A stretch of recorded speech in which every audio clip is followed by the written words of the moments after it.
جو شخص اللہ کا تقوی اختیار کرے گا اللہ اس کے لیے راستہ پیدا کر دے گا، جہاں بالکل نظر نہیں آئے گا کہ وہ راستہ، اللہ راستہ پیدا کر دے گا۔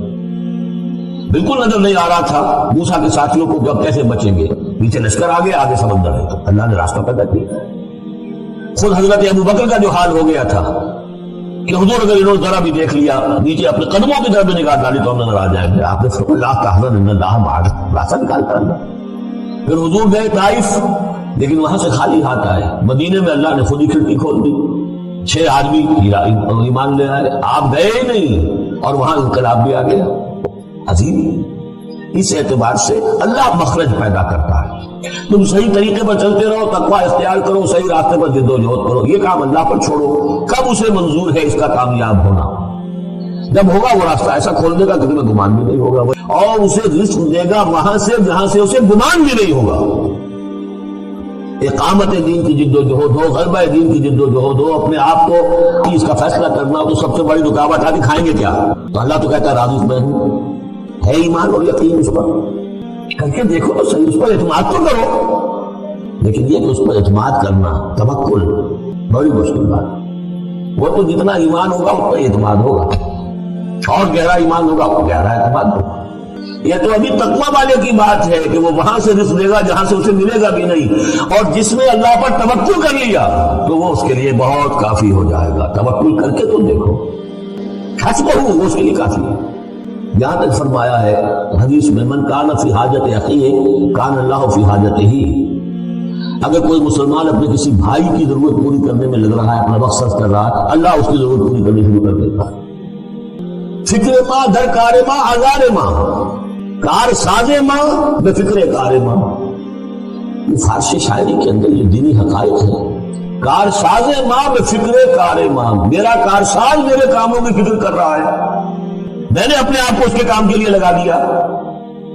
وہ دنیا میں بھی ذرا سا بھی کوئی شریف انسان ہوگا، آپ اس کے ہو جائیں وہ آپ کو چھوڑ دے گا تو کہیں شرافت ہو، مروت ہو اس میں۔ آپ اللہ کے بن کر تو دیکھیے، پھر وہ کارساز کارساز ماں بے فکر کار ماں، فکر ماں در کار ماں آزار ماں۔ جب میں اپنے معاملات کی فکر خود کرتا ہوں، کوئی نہ کوئی ٹھوکر کھاتا ہوں، کوئی نہ کوئی غلطی کرتا ہوں، آزار اپنے سر کے اوپر پیدا کر لیتا ہوں، اپنے آپ کو حوالے کرو۔ اس کا نام ہے تفویض الامر الی اللہ۔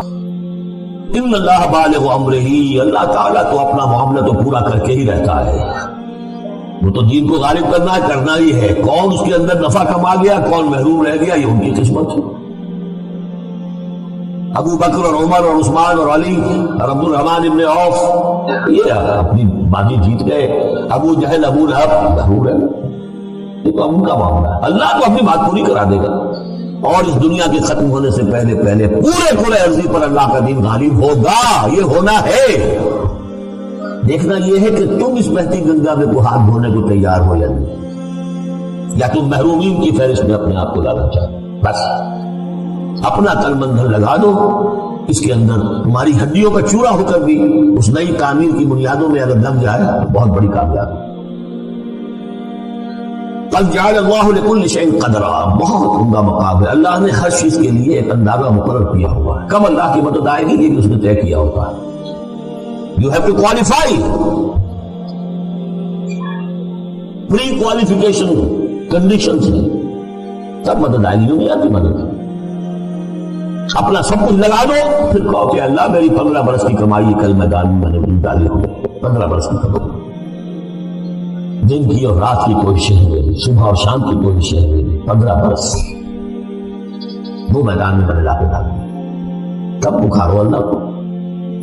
اپنا مال بچا کے رکھنا ہے، اپنی مستقبل کو بھی بچانا ہے، اپنی اولاد کو بھی بچانا ہے، اور اللہ کا دین غالب ہو جائے، کہیں نام لکھا کے کسی جماعت میں شامل ہو کر بڑا تین بات دیا، گویا کہ اللہ تعالیٰ تو جانتا ہی نہیں کتنی کنٹریبیوشن ہے، کتنا اثار ہے، کتنی قربانی ہے، کتنا وقت ہے، کتنی محنت ہے، اللہ جانتا ہے۔ باقی اس نے ہر چیز کا ایک اندازہ مقرر کیا ہوا ہے۔